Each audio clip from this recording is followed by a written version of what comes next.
To the east of Beit el Lazai. From the information that spies gathered who were sent to scope out the city, report that it is rather small. Due to its size, the spies believe that it doesn't need the full army, but only 2,000 to 3,000 soldiers.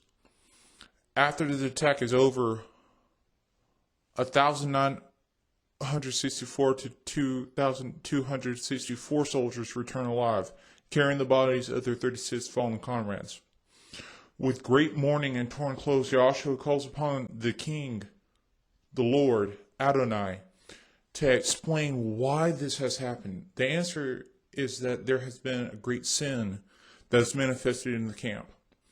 The following morning, the entire nation begins to be paraded before the Urim and Thummim.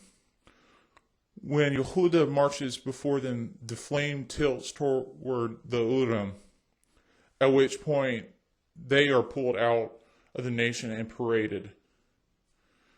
As the Yehudi clans get down to the Zarki clan, the Urim is illuminated.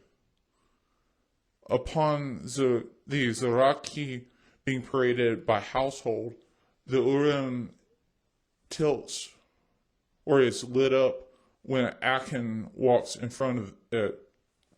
Joshua says to Achan, "My son, swear to Adonai, the God of Israel, that you will tell the truth and confess to him.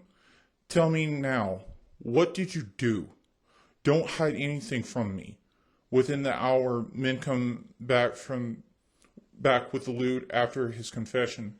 His family and their possessions are taken to a valley outside the camp and stoned to death.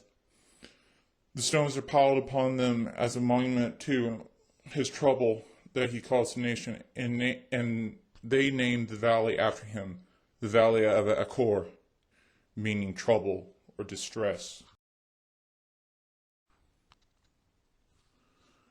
The king, Adonai, tells the nation to take the loot for themselves when they take the city.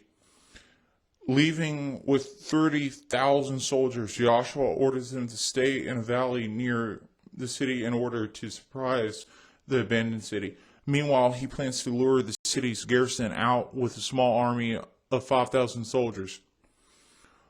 When the garrison leaves the city, the 30,000 soldiers are to attack the city and reduce the population and set the city ablaze. The following day, Joshua leads his army out and lures the Ai garrison away. The 5,000 soldiers turn as Joshua points his spear at Ai, which was the signal, or is the signal, for the 3,000 soldiers in ambush to attack the city. The garrison falls to the sword while the city burns, and its inhabitants lie dead within its walls. At the end of the day, 12,000 men and women Ai lay dead. The king of Ai is brought to Joshua, while the livestock and spoil of the city are taken as booty. After hanging him, the king is thrown in the city gate and is buried under stones.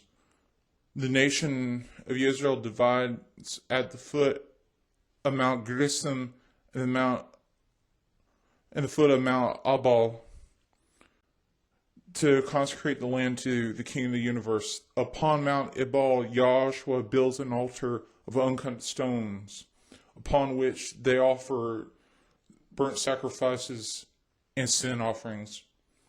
Upon the altar walls, Joshua writes a portion of Torah and recites the ordinances of these mountains and all of this portion to those gathered. The actions at Jericho and Ai are heard by Hitti, Emori, Kahani, or Canaanites, Pazeri, Hivi and Y'vusi, the inhabitants of Jebus. They gather together in a coalition, their armies from the Shepha and all along the shore of the Great Sea. However, not all city-states think this way.